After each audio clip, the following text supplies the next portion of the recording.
এবার গাজা জুড়ে ইসরায়েলি বাহিনীর উপর ফিলিস্তিনি সশস্ত্র গোষ্ঠীগুলোর উপর ভয়াবহ হামলা। আরো বিস্তারিত জানিয়ে দিব।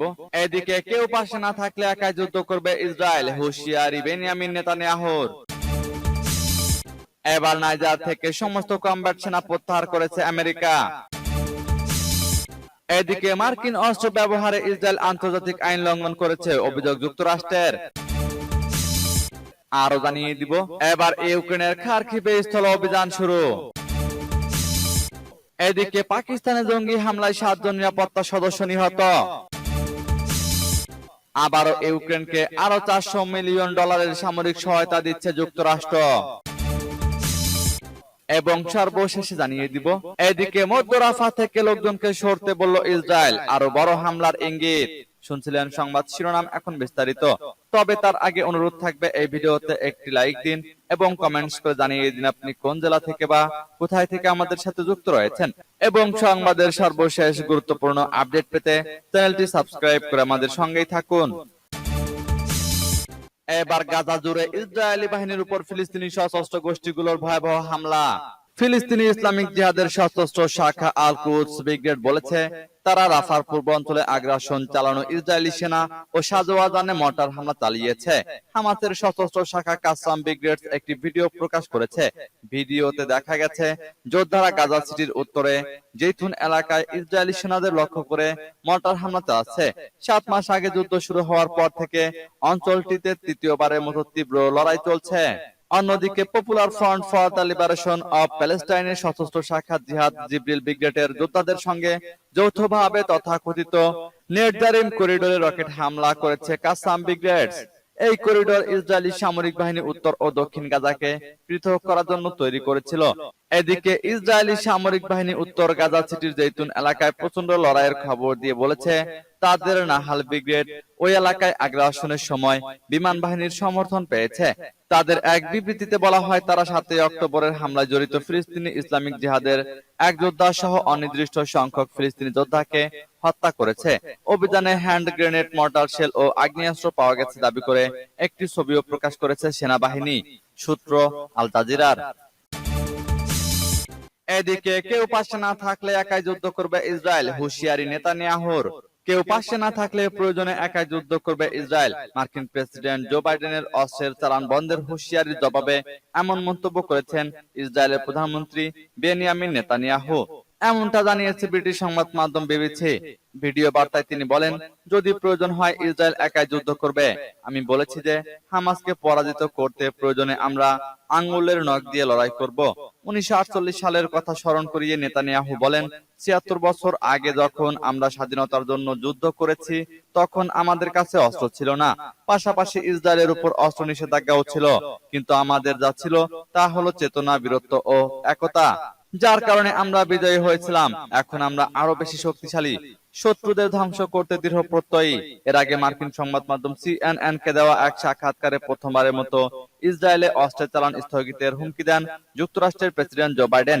মার্কিন প্রেসিডেন্টের বার্তা ছিল, রাফায় স্থল অভিযান শুরু করলে ইসরায়েলকে অস্ত্র দেবে না ওয়াশিংটন। এবার নাইজার থেকে সমস্ত কমব্যাট সেনা প্রত্যাহার করেছে আমেরিকা। আমেরিকার সাথে সামরিক চুক্তি বাতিলের পর নাইজার থেকে সমস্ত কমব্যাট সেনা প্রত্যাহার করেছে আমেরিকা। চলতি সপ্তাহে মার্কিন সেনা সদর দপ্তর পেন্টাগন এই সিদ্ধান্ত নিয়েছে। গত বছরের 26শে জুলাই পশ্চিমা সমর্থিত প্রেসিডেন্ট মোহাম্মদ বাজুম ক্ষমতাচ্যুত হওয়ার পর নাইজারের নতুন সেনা শাসক দেশটি থেকে মার্কিন সেনা প্রত্যাহারের দাবি জানান। এরপর গত 17 মার্চ নাইজার আমেরিকার সাথে 2012 সালে সই হওয়া সামরিক চুক্তি বাতিলের ঘোষণা দেয়। নাইজারে মার্কিন সেনা অবস্থানকে সামরিক শাসক অবৈধ বলেও ঘোষণা করে। এ বিষয়ে গতকাল মার্কিন ম্যাগাজিন পলিটিকো এক প্রতিবেদনে জানিয়েছে, চলতি সপ্তাহে মার্কিন সেনা সদর দপ্তর পেন্টাগন আনুষ্ঠানিকভাবে নাইজার থেকে 1000 কমব্যাট সেনা প্রত্যাহারের নির্দেশ দিয়েছে। এরই মধ্যে রাশিয়ার সেনারা নাইজারে পৌঁছেছে এবং আমেরিকার সেনারা রাজধানীর নিয়ামির কাছে যে ঘাঁটিতে অবস্থান করেছিল সেখানে রুশ সেনারা অবস্থান নিয়েছে। মার্কিন কর্মকর্তারা বলছেন নাইজার থেকে সেনা প্রত্যাহারের পর সেসব সেনাকে আফ্রিকার অন্য কোনো দেশে মোতায়েন করা হবে। সূত্র পার্স টুডে। এদিকে মার্কিন অস্ত্র ব্যবহারে ইসরায়েল আন্তর্জাতিক আইন লঙ্ঘন করেছে অভিযোগ যুক্তরাষ্ট্রের। যুক্তরাষ্ট্রের সরবরাহ করা অস্ত্র দিয়ে গাজায় হামলার ক্ষেত্রে ইসরায়েল আন্তর্জাতিক মানবিক আইন লঙ্ঘন করেছে বলে অভিযোগ তুলেছে বাইডেন প্রশাসন। শুক্রবার ইসরায়েলের বিরুদ্ধে এমন অভিযোগ আনা হয়। এ সময় কংগ্রেসে এ সংক্রান্ত একটি প্রতিবেদন জমা দেওয়ার পর এমন তথ্য সামনে এলো। হোয়াইট হাউসের নির্দেশিত পর্যালোচনায় দেখা গেছে, গত বছর থেকে যুক্তরাষ্ট্রের সরবরাহকৃত অস্ত্র ইসরায়েল কিভাবে ব্যবহার করেছে। যদিও ওই প্রতিবেদনে ইসরায়েলি সেনাবাহিনীর অভিযানের তিরস্কার করা হয়, তবে এটা স্পষ্ট করে বলা হয়নি যে ইসরায়েলের প্রতিরক্ষা বাহিনী গাজায় হামলার ক্ষেত্রে আন্তর্জাতিক আইন লঙ্ঘন করেছে কিনা। এতে আরো বলা হয়, গাজায় হামলার ক্ষেত্রে ইসরায়েল সেনাবাহিনীকে হামাসের বিরুদ্ধে একটি কঠিন সামরিক চ্যালেঞ্জ মোকাবেলা করতে হয়েছে। প্রতিবেদনে বলা হয়, যুক্তরাষ্ট্রের অস্ত্র ব্যবহারের ক্ষেত্রে ইসরায়েল যেভাবে আশ্বস্ত করেছে, এজন্য তাদের আরো অস্ত্র পাঠানো যেতে পারে। সামরিক উদ্দেশ্য হাসিলের জন্য হামাস সরকারি অবকাঠামোতে হামলা এবং মানব ঢালকে যেভাবে ব্যবহার করেছে, তাতে বৈধ প্রতিক্রিয়া স্থলভাগে নির্দিষ্ট বস্তুকে লক্ষ্য করে হামলা চালানো কঠিন ছিল। স্টেট ডিপার্টমেন্ট বলেছে, এটি মূল্যায়ন করা যুক্তিসঙ্গত যে যুক্তরাষ্ট্রের সরবরাহকৃত অস্ত্রগুলো ব্যবহারের বিষয়ে ইসরায়েলের কিছু বাধ্যবাধকতা থাকলেও সেগুলো অসঙ্গতিপূর্ণ উপায়ে ব্যবহার করা হয়েছে। এবার ইউক্রেনের খার্কিভে স্থল অভিযান শুরু। 2 বছর পেরিয়ে গেছে রাশিয়া ইউক্রেন যুদ্ধ। দীর্ঘ সময় ধরে চলা যুদ্ধে ইউক্রেন দক্ষিণ ও পূর্ব দিকের অঞ্চলগুলোতে ব্যাপক অভিযান চালিয়েছে রাশিয়া। হামলা চালিয়েছে উত্তর পূর্ব অঞ্চলের শহরগুলোতেও। এবার ইউক্রেনের দ্বিতীয় বৃহত্তম শহর খার্কিভে স্থল অভিযান শুরুর মধ্য দিয়ে উত্তর পূর্ব অঞ্চলে হামলা শুরু করেছে রাশিয়া।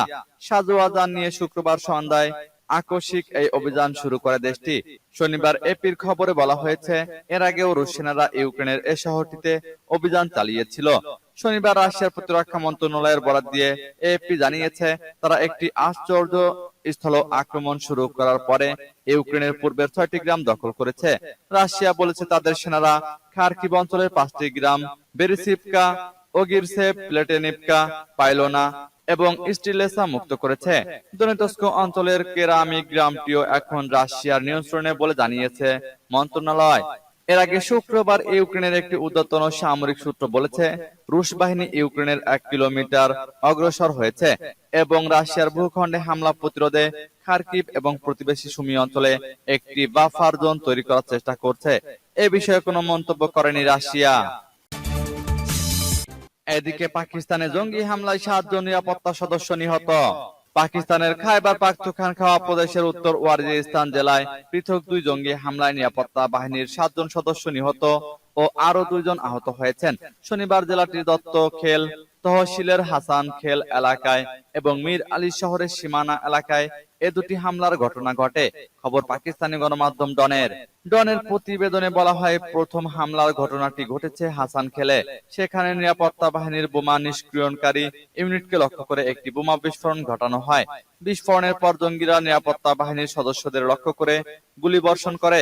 এর ফলে ঘটনাস্থলেই নিরাপত্তা বাহিনীর 5 জন সদস্য নিহত ও আরো 2 জন গুরুতর আহত হন। অপর ঘটনায় জঙ্গিরা সীমানা এলাকার একটি নিরাপত্তা চৌকিতে হামলা চালায়। তাদের হামলায় এখানে নিরাপত্তা বাহিনীর 2 সদস্য নিহত হন। নিহত নিরাপত্তা সদস্যদের লাশ ও আহতদের হেলিকপ্টার যোগে বান্নুর সামরিক হাসপাতালে নিয়ে যাওয়া হয়। হামলার পর 2টি স্থানে নিরাপত্তা বাহিনীর সদস্যরা ঘিরে ফেলে ও এলাকা জুড়ে তল্লাশি অভিযান শুরু করে। আবারও ইউক্রেনকে আরো $400 মিলিয়ন সামরিক সহায়তা দিচ্ছে যুক্তরাষ্ট্র। 2 বছর পেরিয়ে গেছে রাশিয়া ইউক্রেন যুদ্ধ। দীর্ঘ সময় ধরে চলা যুদ্ধে ইউক্রেনের দক্ষিণ ও পূর্ব দিকের অঞ্চলগুলোতে ব্যাপক অভিযান চালিয়েছে রাশিয়া। হামলা চালিয়েছে উত্তর পূর্ব অঞ্চলের শহরগুলোতেও। দীর্ঘ সময় ধরে লড়াই করার পর এবার অস্ত্র ভান্ডারে টান পড়েছে ইউক্রেনের। ফলে ঠেকানো যাচ্ছে না পুতিন বাহিনীর হামলা। এই পরিস্থিতিতে ফের ইউক্রেনের পাশে দাঁড়ালেন মার্কিন প্রেসিডেন্ট জো বাইডেন। যুক্তরাষ্ট্র ইউক্রেনের জন্য নতুন করে $400 মিলিয়ন সামরিক সহায়তা প্যাকেজ ঘোষণা করেছে। এই প্যাকেজে অত্যাধুনিক এয়ার ডিফেন্স সিস্টেম, উচ্চ গতিশীল আর্টিলারি রকেট সিস্টেম, গোলাবারুদ সহ বিভিন্ন অস্ত্র শস্ত্র রয়েছে। থাকছে প্রায় 1.5 কোটি গোলাগুলিও। একই সঙ্গে সাজোয়া গাড়ি, শক্তিশালী জ্যাভেলিন মিসাইল, বিপুল পরিমাণ গ্রেনেডও দিচ্ছে America. Secretary of state Antony Blinken এক বিবৃতিতে বলেছেন, প্রেসিডেন্ট বাইডেন যেমন স্পষ্ট করেছেন, মার্কিন যুক্তরাষ্ট্র এবং আমরা যে আন্তর্জাতিক জোট একত্রিত হয়েছি, তারা ইউক্রেনের স্বাধীনতা রক্ষায় তার পাশে থাকব। এদিকে রাফা থেকে লোকজনকে সরতে বলল ইসরায়েল, আরো বড় হামলার ইঙ্গিত। ইসরায়েলি বাহিনী ফিলিস্তিনের মধ্য রাফা এলাকার বাসিন্দাদের সেখান থেকে উত্তর পূর্ব এলাকায় সরে যেতে নির্দেশ দিয়েছে। এর মধ্য দিয়ে রাফায় আরো বড় ধরনের অভিযানের ইঙ্গিত দিল ইসরায়েল। সমালোচকরা বলছেন, ইসরায়েলের এই হামলা হলে রাফায় আরো লাখ লাখ মানুষের আশ্রয়হীন হয়ে পড়ার ঝুঁকি বাড়ল। এছাড়া রাফার মধ্য অঞ্চলে স্থল অভিযানের ফলে আরো ধ্বংসযজ্ঞ দেখা যাবে, আরো অনেক মানুষ আশ্রয়হীন হয়ে পড়বে। এভাবে পুরো শহরে এগিয়ে যাবে ইসরায়েলি বাহিনী। এর আগে গত সপ্তাহে ইসরায়েলি ডিফেন্স ফোর্স রাফার পূর্ব অঞ্চলের লোকজনকে সরে যেতে নির্দেশ দিয়েছিল। এরপর মিশর সীমান্তের কাছে রাফা ক্রসিং এর নিয়ন্ত্রণ নেয় তারা। আইডিএফ এর পক্ষ থেকে বলা হয়, তারা রাফায় নিখুঁত সুনির্দিষ্ট অভিযান পরিচালনা করছে। ইসরায়েল সেনাবাহিনী শনিবার বলেছে, গত সোমবার পূর্ব রাফা শহর থেকে লোকজনকে সরে যেতে নির্দেশ দেওয়ার পর 3 লাখ মানুষ রাফা ছেড়ে আল মাওয়াসির মানবিক এলাকায় চলে গেছেন। এর আগে শুক্রবার জাতিসংঘ বলেছিল 1 লাখ মানুষ রাফা ছেড়ে গেছেন। এর মধ্যে গতকাল মধ্য রাফা ছাড়া শহরটির পূর্ব অঞ্চল ও উত্তর অঞ্চলের আরো এলাকা ছাড়তে লোকজনকে নির্দেশ দিল ইসরায়েল। লিফলেট, বার্তা, ফোন কল, সামাজিক যোগাযোগ মাধ্যমে দেওয়া পোস্টের মাধ্যমে এ ধরনের নির্দেশ দেওয়া হয়ে থাকে।